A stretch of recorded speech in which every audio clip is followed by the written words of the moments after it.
Israel's surprise military campaign against Iran has reshaped the political map of the Middle East in less than a week. The operation, codenamed Rising Lion, rapidly expanded from an initial airstrike on June 13th to a full-blown operation to destroy Iran's nuclear and ballistic missile programs within a matter of days. Joining us now to discuss is retired U.S. Army Colonel John Mils. He's a senior fellow at the Center for Security Policy. Given the targeted Israeli strikes into Iran, many say Israel's end goal is regime change. Now, this comes as President Trump is still keeping the door open for a deal with the current Iranian regime leader. How do you see this playing out? Can the Ayatollah stay in power?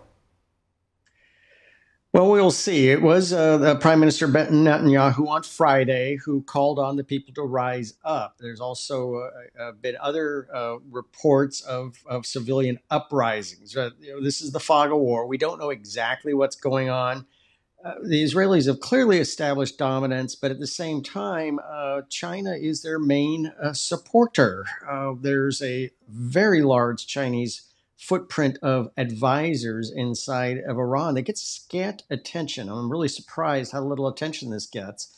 They are many orders of magnitude larger in number than the American presence at the height of the Shah in 1976 to 79.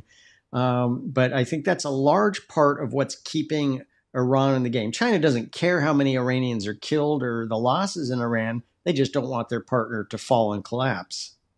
Now, on that China angle, the Wall Street Journal reported this month that China has been supplying Iran with thousands of tons of ballistic missile components. What is China's stake in this conflict? Well, Iran is their major proxy. We now have an international constellation that's on the China side of the showdown to take down the American-led system. This is the No Limits Agreement that has grown since fall of 2021.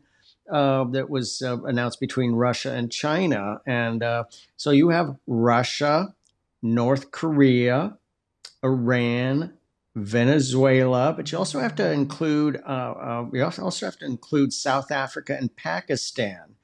And so that is the constellation of the major players that are on the China side of the ledger in the worldwide showdown. There is a world on fire in progress. I would assert we essentially are already in World War III. So it just remains to be seen. I don't think China wants Iran to fall. That would be a huge loss because that Iran's job is to essentially carry out the mayhem in the Middle East theater of operations in the world on fire. They don't want them to collapse. So they have, again, a very large footprint, gets underreported for what's going on inside of Iran by China.